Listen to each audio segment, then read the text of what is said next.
All right, it's G-Ski right here, and I have another special guest in the building with me, man. I got the big homie GLC. What up, bro? Man, first it was church, then church got on the move. You did. You always got something, words of wisdom to say, man. What's up, man? Ism, man, just spreading the ism to the congregation, man. That's all it is.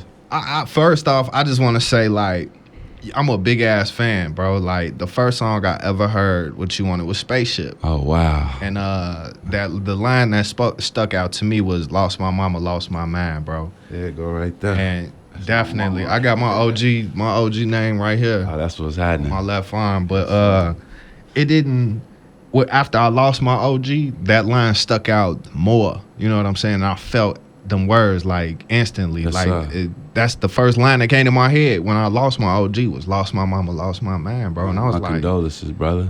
It was wild. But you a big inspiration to me and the city of Chicago. And I appreciate you coming through here, bro. Real talk. Hey, man, I appreciate the invitation. You know what I'm saying? And the thing is, with you losing your mom, what we got to understand is that your mom was energy, and from you are a reflection of her, and you vibrant. She was vibrant energy, and energy can never die, it can only be transferred. Your mama only dies when you stop thinking about her, when you stop talking about her. She alive right now, you just brought her up. Definitely. Yes, sir. That's some more ism being dropped. Yeah, it is. So I just want to, you know what I'm saying, go back on some personal fan shit. I just want to go back to the beginning, bro. Like, you started off with Kanye and Really Doe in a group called Go Getters, correct? Yes, sir. How did that even come about? It was actually myself, Kanye, Really Doe, this dude named Timmy G, another dude named Aerostar. Mm-hmm. We met Kanye early on through this dude named Bird Dre. He was from my neighborhood, 87, you know, this area called Georgetown. I grew up on 87th and May. Mm-hmm. Bird Dre and Really Doe, they lived around the corner on 88th and Racine. Bird Dre left our neighborhood and he went to an elementary school called Vanderpool over in Beverly. Mm-hmm. And that's where he met Kanye. They was in a rap group together. Then when high school came along, Bird Dre and we went to Simeon. You know what I'm saying? And Dre was at a grocery store with his mama and he ran into his old grammar school friend. Mm-hmm. So he went and kicked it with him. And then he came back around the hood with this real bogus haircut. He had like a step, but the part would look like Moses was standing right here and parted his hair and studied the Red Sea. It was real bogus, you know what I'm saying? So we was laughing like, man, who cut your hair? He was like, man, my man Kanye. So we like, man, what's that? What's a Kanye? You know, we ain't know what it was, you know what I'm saying? He was like, that's my man, and he make beats. And we was rapping back then. He was like, man, you need to get up with him. So we went over his crib. He had all these records. He had all this like African artifacts and things of that nature. He had a lot of like pornos and, you know, like Blacktail and like Penthouse and Playboy type magazines where you could see beautiful women. And his gear was like up to par. So we had things in common. We like Afrocentricity. We love women. We love music, and we like the hoop, and we love looking fresh, you know what I'm saying? So we started a bond. And at that time, I was in the group with Bird Dre, but Kanye was like, man, you should go solo. So I listened to him. Tried a solo career early on while I was in high school. Kanye was in the group. He left, tried to do a solo thing. And by that time, we was like, man, we need to do a group thing. So we started this group called The Outfit. Mm-hmm. Now with The Outfit, there was other groups in Chicago saying they was The Outfit and this and that. So we was like, okay, y'all can have that. And we just looked at what we truly was. And here came this dude named John Monopoly. He was like, man, y'all some go-getters. And that's how we got the name of the group and how it kicked off. Damn, and ever since, it's just been history. It's been a beautiful thing, man. Wow. Like, so flashing a little bit forward, you've been working with a lot of people, man. Like, you a behind-the-scenes type person, but it's also you known. Yeah, it's I don't even understand how to explain that balance, but like you worked with Kendrick Lamar, you've been in the studio with Kid Cudi, to Kanye West, Bun B. Like, how does that feel? You know what I'm saying? Coming from the city of Chicago to be around all these inspiring ass people and you contributing to their work. Man, it feels great, bro. Because at one point I used to sit at home bored, watching the awards, just dreaming of things that I couldn't afford, you know what I'm saying? And fortunate enough through my perseverance and applying myself to supplying my wealth and exercising the 5 P's. Proper preparation prevents poor performance. I got to a place where my skills wouldn't remain dormant, you know. I chose to take the independent route because I don't like to be in situations where I'm not in control of myself and the way I got to move and things of that nature. Fortunate enough, I've been able to build a brand over the years, the ism, you know. Yeah. And the ism is something that you can't get nowhere else. So when people seek that, they seek that guidance and that light, they come to me. Kendrick, he was having a conversation with some friends about how it was this dude in Chicago that was super cold that ain't nobody really know about, but this dude cold, and it was me. And one of my guys was in the room and was like, I can get him on the phone right now. Right. This was out in L.A. Next thing you know, I was on Section 80, Kendrick's first album to make the top 100 on the Billboard chart with Bun B. Man, it was amazing because I used to ride around listening to UGK in my Cadillac, you know what I'm saying? Let me see it, bend over, let me see it. I used to listen to Woodwill, Pocket Full of Stones. I was really off into UGK. Fortunate enough, around the time when we did Spaceship, I had the pleasure of getting down to Houston, and I had a good friend who was a mutual friend with Bun B.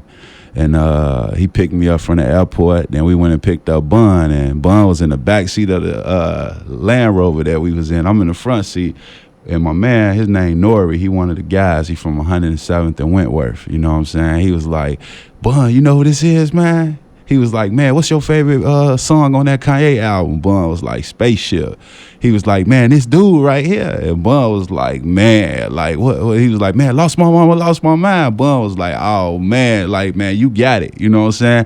From that point on, Bun became like my big brother, my mentor, teaching me how to navigate through the game. And the good thing about it is, man, I often get to work with all these different artists, and it's something that I would love to do, but I'm rarely seeking it. You know what I'm saying? I just put the energy out into the universe, and then it's well received, and then I'll be in the studio with these legends. True. From Snoop Dogg to, I got a new record finna come out with Wiz Khalifa, Raekwon from the Wu-Tang Clan, Yellow Wolf, Chance the Rapper, Vic Mensa, man, just so many. This is like, I got over 400 features in my career. I know. That's a lot of work, bro. Yeah, but see, as opposed to being a guy in the club, standing on the couch and, you know, spending $300 on a bottle that I can get from Kenwood Liquors for $30, and I could probably have a lot more beautiful women come to my crib or to like a undisclosed location and have a good time while I'm working at the same time. See, my whole thing is, I prefer to get the work done more so than the credit. Like, hey, look at me. I'd rather get the work done, you know, because it's like my driving force. Definitely. Now, for those people who don't know, man, you've been on 2 Grammy-winning albums. Of Kanye's, The College Dropout and Late Registration. True story. How did that prepare you for when you start working on your own album, Love, Life, and Loyalty? Oh, man, it prepared me a great deal because it kind of made me feel like just powerful, because each time that we won Grammys for the work that I wrote and performed on, man, the first one, we were up against the Black Album, which was Jay-Z's album. Kanye produced on that album, but I actually was on that album. I was on this song called Encore. And I'm the dude that made everybody say Hova. I was acting. I was like, it's star time. This man is mean. He's killing all y'all jive turkeys. Y'all want more of the Jigga Man? That was me. Damn. So honestly, the first time I won a Grammy, I beat myself. You know, one project that I was on another project that I was on, but we won, and we was able to bring the trophy back home to Chicago. So that was extremely rewarding. The second time, man, we beat out another album that I was on. I was on the King album, the deluxe version, T.I. We had the Drive Slow remix on there. And then Kanye, Late Registration, I was on Drive Slow, the regular version. So that time, it was another artist that I looked up to and I really admired, which was T.I. Man, if his album would have won, I would have been on a Grammy Award winning album then too. But fortunate enough, we was able to bring the trophy home back to Chicago. Then after that, that's 4 nominations. Then after that, it was this blues artist by the name of Wayne Baker Brooks. His father's a legend named Lonnie Brooks, and Wayne is on the verge of being a legend. He's getting there. And he, Twister, and myself, we did this song, and it was picked up by the Chicago Bears as one of their theme songs. They'll play it before the games, and it actually got a Grammy nomination for Best Blues Collabo. But we didn't win, but I've been nominated 5 times. Yeah. Then man, that's inspiration, boy. Like, for anybody out here who doing music, like, you putting in the groundwork from behind the scenes to the front line, like. Well, I'll tell you, that's 5 times that I got nominated that I was credited for. I also went to Paris a couple years ago, and I wrote on this song called New Slaves for Kanye. He had this line where he said the DEA and the CCA trying to lock niggas up. They trying to make new slaves. Right. I, like, helped him pen that, too, when I was over there. Wow. Yeah. Man, bro, your ass be working. Man, I feel like, man, it's the ancestors. It's all the ancestors that came before me that laid down the groundwork. And when I come up with clever lines and ideas, it's not like I'm finding them. They already there. They just being pulled out by the ancestors. True. That's